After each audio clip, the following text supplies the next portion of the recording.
प्रिय मित्रों, मुनीन्द्र के सप्रेम। पिछली बार मैंने संबोधन आपके लिए छोड़ा था। इस बार हमने संबोधन कर दिया। एक चीज पहले ही चर्चा कर लूं, यदि आप जीवन में सुखी रहना चाहते हैं तो किसी भी घटना को महत्वपूर्ण मत बनाइएगा। यह एक घटना है, घट गई। यह एक शब्द है, हो गया। जो लोग नारद भक्ति सूत्र के जितने भी सूत्र हैं उनमें से मेरा सबसे प्यारा सूत्र है, बादो नावलंबा, वाद विवाद का आलम्बन मत लीजिए। लोगों ने हजारों व्याख्याएं की हैं इस सूत्र की। ज्ञानम बंधा बादो नावलंबा, पर यदि आप अपने जीवन में जितनी घटनाओं का महत्वपूर्ण न बनने से रोक लोगे उतने ही ज्यादा सुखी हो जाओगे। और कहीं ना कहीं इसके पीछे जो सॉफ्टवेयर है वो अहंकार का है। घटनाएं तभी महत्वपूर्ण होती हैं जब अहंकार रूपी सर्प अपना फन उठाता है। और हम प्राणी जिसके बस में कुछ भी नहीं है,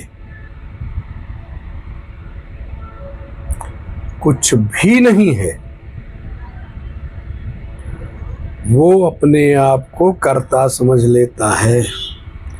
हम क्या, महाभारत का अर्जुन भी वही था। महाभारत के पात्र ले लो, बड़े बड़े पुजारियों को ले लो, संतों को ले लो, बड़े बड़े साहबों को ले लो। आजकल तो दिन रात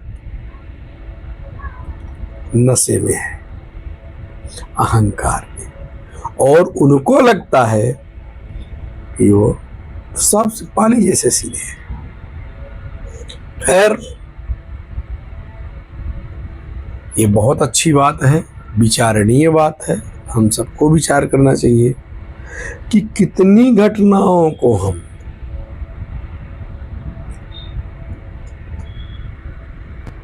आवश्यक मान लें, महत्वपूर्ण मान लें, और किसको नहीं।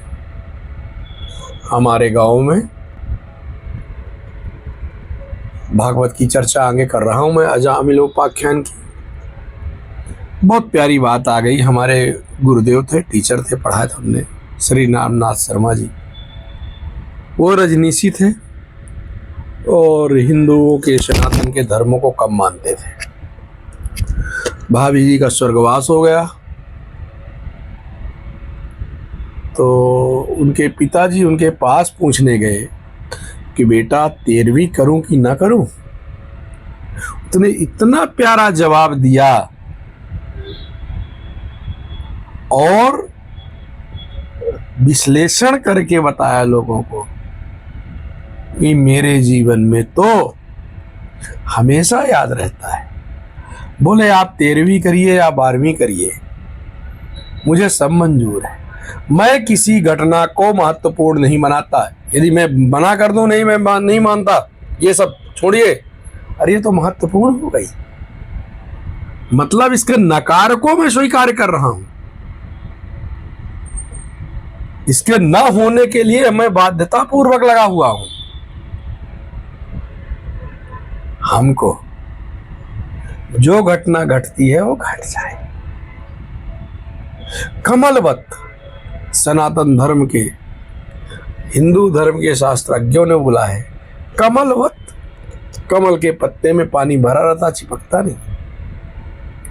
तो संबोधन से शुरू हुई थी बात। संबोधन चा संबुद्धि। आप संबोधन करें, संबोधन ना करें, चीजों को माने या ना माने, ये आपके ऊपर। खैर, बात चल रही है अजामिलोपाख्यान की। फिर आज मेरी महेश्वर यात्रा का भी वर्णन बताऊंगा। उस यात्रा में भी दो बड़ी प्यारी चीजें घट गई थी जिनके बारे में चर्चा करूंगा। अभी एक श्लोक मैं अजामिलोपाख्यान का लेता हूं। एक श्लोक पहले भी मैंने लिया था। राजा ने उनसे बहुत लंबी चौड़े प्रश्न कर दिए और सुखदेव जी ने मूलतः उनको 2 श्लोकों में ही निपटा दिया। बाकी तो आगे के वर्णन है। पहले श्लोक की बात हमने कल कर ली थी आपसे पिछले संडे। दूसरे श्लोक की बात अब करा। श्लोक क्या है? तस्मात् पुरैवा इस पाप निष्कृतौ याते मृत्योरवि पद्यतात्मना दोषस्य दृष्ट्वा गुरु लाघवं चे भिषक् चिकित्सेत रुजा निदानवत। बहुत बढ़िया उनने वर्णन किया। आगे के श्लोकों में तो बहुत अच्छी चीजें बताई उनने। प्रश्न उठा था कि आदमी पाप करता है और उस पाप के चलते हम नरक जाते हैं, और नरक के 2 भी घाट है। नरक में हमको धोया जाता है और धो करके पुनः सफेद कपड़ा करके भेज दिया जाता है। बोलता बेटा इस बार इसमें कोई कलर मत लगा के आना। कबीर कहते हैं जस की तस रख दीनी चदरिया। कितनी बड़ी बात है सोचने वाले के लिए। न सोचने वाले के लिए तो बोले हाँ उनके कपड़े जैसे थे वैसे ही छोड़ दिए।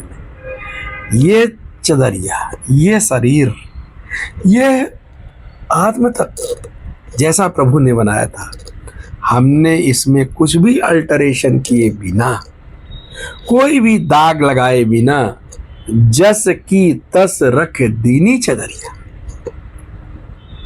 जैसी प्रभु ने दी थी, जैसी सृष्टिकर्ता ने दिया था, हमने वैसा का वैसा उनको लौटा रहा हूं। कितनी बड़ी बात।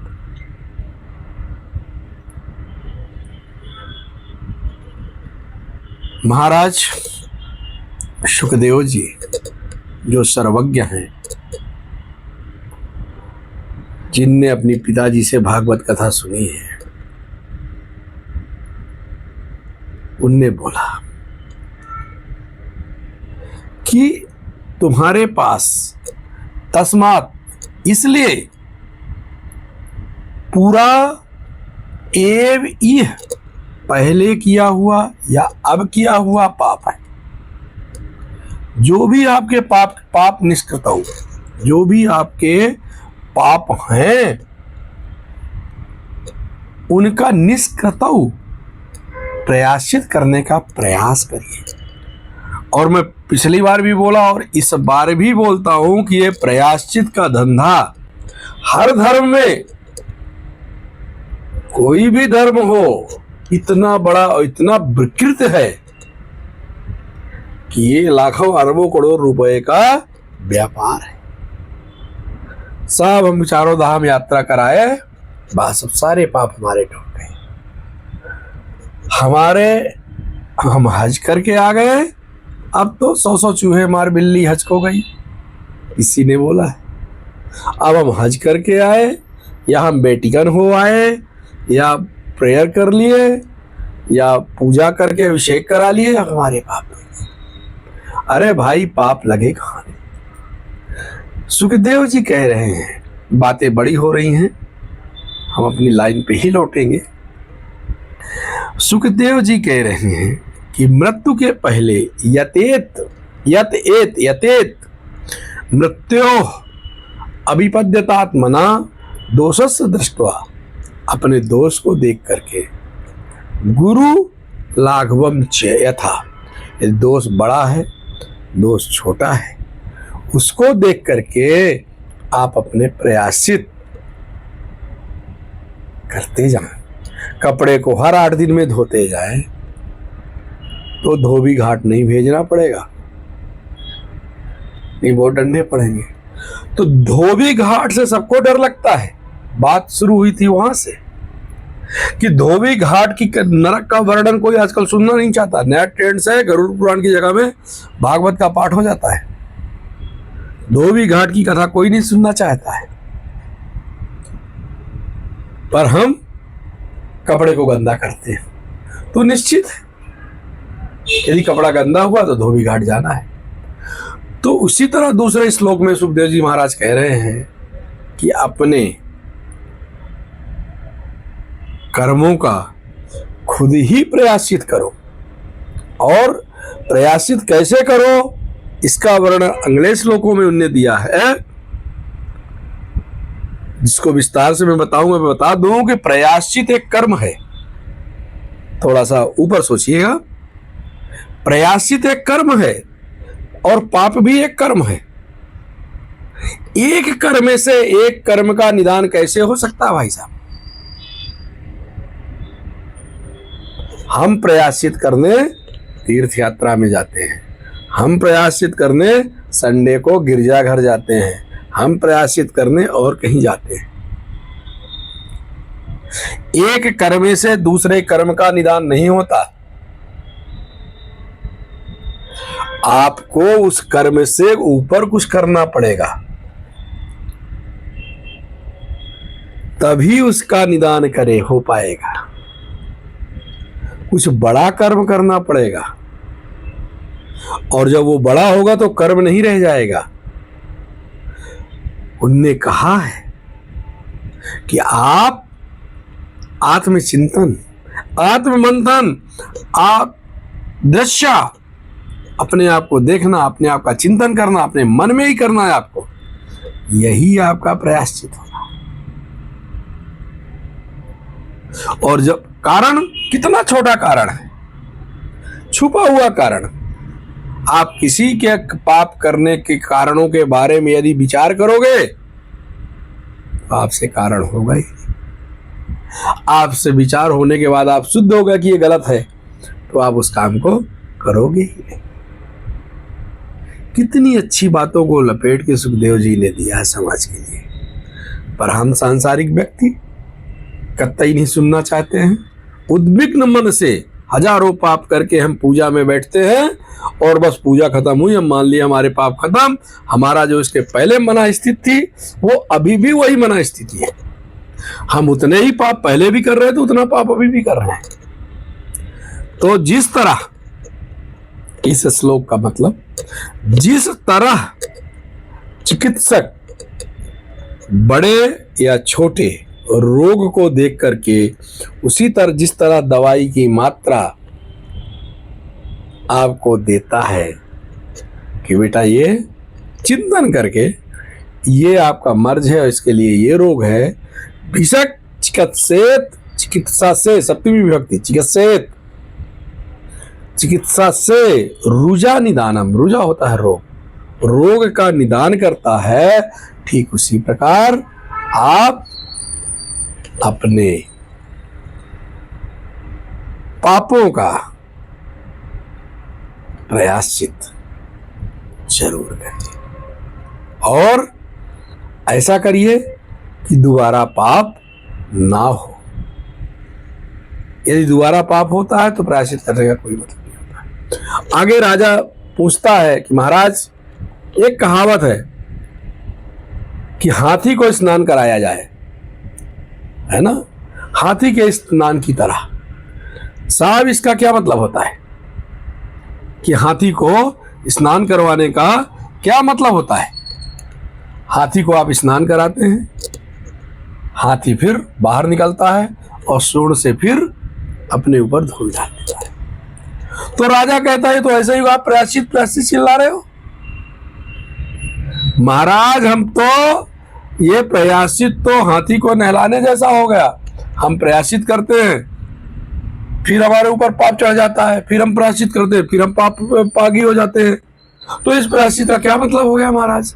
हम काहे को प्रायश्चित करें? जब पापी पाप कर रहे हैं तो प्रायश्चित करने की क्या जरूरत है? कितना इनोसेंट प्रश्न है कि हमको कुंजरो शौचवत, जिस तरह कुंजर यानी हाथी को नहलाया जाए, क्वचित निवर्ते अभद्रात क्वचित चरति, किसी तरह हम लोग निवृत्ति कर लेते हैं, फिर क्वचित चरति अभद्रात, और कुछ फिर गलत काम करते हैं, फिर पापी हो जाते हैं। तत्पुनः प्रायश्चित्तम, और हम फिर प्रायश्चित करते हैं। अतः अपार्थन्ने मन्ने कुंजरो शौचवत, तो ये प्रायश्चित तो अपदार्थ है, अपार्थ है, इनका कोई अपअर्थ, इनका कोई भी अर्थ नहीं। ये राजा के प्रश्न थे, बहुत अच्छे प्रश्न थे। इनका उत्तर क्या होता है हम अगले में आपको बताएंगे। आज हम महेश्वर गए थे, उसमें 2 छोटी घटनाएं घटी। मैं कई बार इन अपनी बातों में बोल चुका हूं, फिर बोलता हूं कि हमारी समाज में पाप, प्रायश्चित, पुण्य, दान करके किस तरह लोगों को अज्ञान में डाल रखा है समाज के ठेकेदारों ने। आज मैं इसी वेशभूषा में खड़ा हूं के साथ महेश्वर गया, और जो गद्दी है उनकी माता अहिल्या की, उनके बाहर एक सीढ़ी पे बैठ गया, सामान्य से आराम से सोचता रहा। मैं वही देखता रहा कि 10-12 लोगों की भीड़ आई, औरत मर्द सब थे, वो मेरे चरण स्पर्श कर रहे हैं, प्रणाम करके चले जा रहे हैं। मैं सबको बोल रहा हूँ जाओ जाओ जाओ। ये क्या है? ये मैं साधु हूं कि नहीं हूं? सिर्फ वेशभूषा बना लेने से ही समाज आपको साधु मान रहा है, विद्वान मान रहा है। क्या है हमारे समाज का? लोग इसको कहेंगे सम्मान। सम्मान किस बात का? मेरे कुर्ता धोती का, मेरे खड़ाऊं का, या मेरे चंदन का, या मेरे इन मालाओं का? सम्मान किसका? क्या होता है सम्मान? और इतना सम्मान लोग दूर चप्पल जूते उतार के आके कर रहे थे प्रणाम। ये आप पे छोड़ता हूं कि आप सोचिए इस बारे में। पर जो आए थे प्रणाम करने वो धूर्त नहीं थे, इस बात की पक्काई है। हमारे आपके आसपास बहुत सारे धूर्त लोग होंगे, अशिक्षित लोग, तथाकथित शिक्षित, हमारे हिसाब से शिक्षित। ये तो सब अशिक्षित थे, गांव के थे, पंडित जी बैठे, प्रणाम कर लिया और आशीर्वाद लेके चले गए। पर आजकल के अधकचरे अशिक्षित, हमारे शब्दों में, उनके शब्दों में तो पीएचडी होंगे वो, ना तो वो जान के प्रणाम करते हैं और ना अनजाने में भी प्रणाम करते हैं। वो सबसे बड़े धर्म के दुश्मन हैं। अपने आप को विद्वान भी समझते हैं और अपने आप को अहंकार में डूबे हुए भी समझते हैं। खैर, अगली घटना, एक दरवाजे के पास में खड़ा था, एक फोटोग्राफर माझी जो मछली पकड़ता, उसने बताया कि माझी मतलब मछली पकड़ने वाला, बैठा था। मुझे भी गर्मी लग रही थी, मैं वहां खड़ा हो गया। उसने मुझे पहला प्रश्न किया, ये नहीं पूछा कि फोटो खिंचवा लो महाराज, कि आप कृष्ण को मानते हो कि नारायण को मानते हो। धीरे धीरे खुला वो बाद में। मैंने उसको बोला, देख भाई, नारायण कौन? नारायण के बारे में उसको पता था। बोले पानी से। हम कहा हाँ, नर नहीं, नार। नार का मतलब होता पानी, और जिसका उनमें आयन है, जिसका बिस्तर लगा हुआ है, वो है नारायण, और वो है विष्णु, और विष्णु के ये अवतारी कृष्ण। तो चाहे कृष्ण को मान ले चाहे विष्णु को मान लो, एक ही चीज है। चर्चा बढ़ते बढ़ते आगे बढ़ी, तब उसने अपना दुख सुनाया। उसका एक जवान लड़का था, इंजीनियर हुआ था पॉलिटेक्निक से पास करके, और